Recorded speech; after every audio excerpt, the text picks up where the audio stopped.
Welcome back, everyone. Today, we're jumping right into a fascinating piece of source material called The Case for Israel.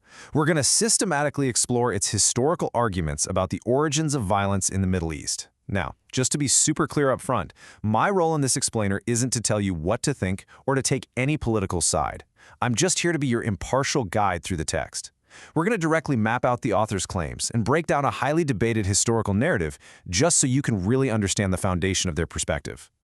Who really started the violence? Okay, let's dive into this. Because that single question, it literally sits at the absolute center of the geopolitical debate. And to grasp the author's entire premise, we have to look at exactly how they tackle this question and challenge a very specific, widely held historical timeline.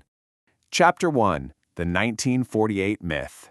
Right off the bat, the author takes direct aim at what they call the 1948 myth.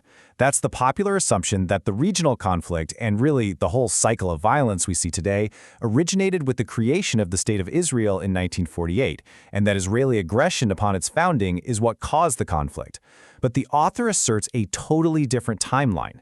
They claim that organized anti-Jewish violence actually started decades earlier, while the region was still under the British mandate, long before a Jewish state even existed. Moving on to Chapter 2, Before the State.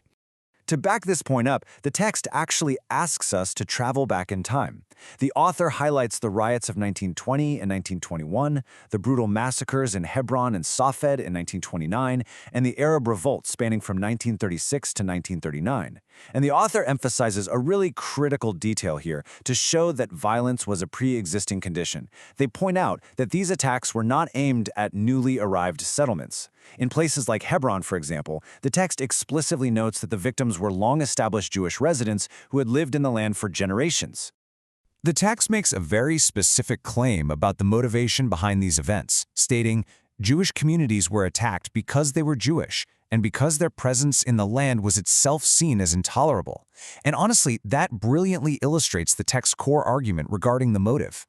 According to the author, the violence wasn't initially about statehood or borders at all. It was fundamentally about a complete rejection of the Jewish presence in the land altogether. Which brings us to Chapter 3, The Catalyst. So, if all this tension was already simmering, what was the actual trigger for the explosion of war in 1948? Well, the source material points directly to the United Nations Partition Plan. The author categorizes some starkly divergent responses to this proposal to divide the land. According to the text, Jewish leadership accepted what they saw as an incredibly painful compromise just to achieve peace and sovereignty. In direct contrast, the text asserts that Arab leadership wholly rejected the partition plan, choosing to respond with violence rather than coexistence. Chapter 4, The 1948 War. And that brings us to the events of 1948 itself. I want you to focus on one stark number for a second: 5. According to the text, the exact moment Israel declared its independence, the situation escalated from regional violence to a full-scale, multi-front war as 5 separate Arab armies invaded the very next day. The author is completely unambiguous about their motive here, citing that they invaded with the explicit stated aim of entirely destroying the newly formed Jewish state. So the text frames it not as some standard border dispute, but as an attempted annihilation. So the crucial point is this: the author's ultimate thesis on the true origins of the 1948 conflict is that the war did not start because Israel suddenly appeared and began attacking its neighbors.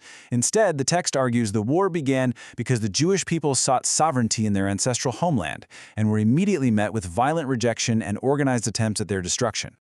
Chapter 5, A Pattern of Rejectionism. Now, the author doesn't just leave this as some dusty historical footnote from the 1940s. They actually connects 1948 to a recurring historical trend that echoes all the way into our modern geopolitics. Tracing this chronologically, the author points not only to the UN partition plan being rejected in 1948, but also to the Camp David proposals in 2000 and further peace talks in 2008. In every single instance, the author claims that when serious proposals for coexistence were offered, the leadership on the other side shows rejection, escalation, or war. The author even points to the charters and slogans of modern rejectionist groups as continuing this exact same trend today. Looking at this timeline of rejected peace offers, the author arrives at a pretty grim conclusion about the underlying objective.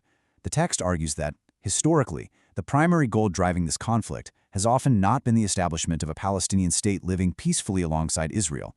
Rather, it's been the total elimination of Israel altogether. Chapter 6, the 1967 Echo. To further solidify this argument of defensive necessity, the author briefly shifts focus to another highly debated conflict, the 1967 Six-Day War. The author really pushes back against the narrative that 1967 was a random act of Israeli territorial conquest. Instead, they frame it as an echo of the exact pattern established back in 1948. The text lists very specific triggers: the expulsion of UN peacekeepers, the illegal closure of the Straits of Tiran, and the mass mobilization of hostile armies on Israel's borders. By laying out these steps, the author argues that 1967 was a fundamentally defensive war, launched in response to an imminent existential threat. And finally, our conclusion, the sovereign verdict.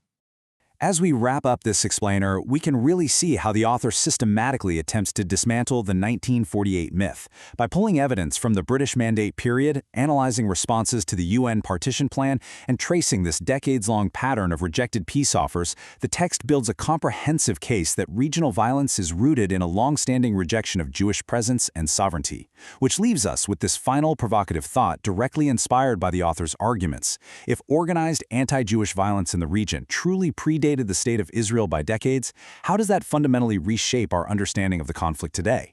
Does changing the starting line of history change how we view the proposed solutions?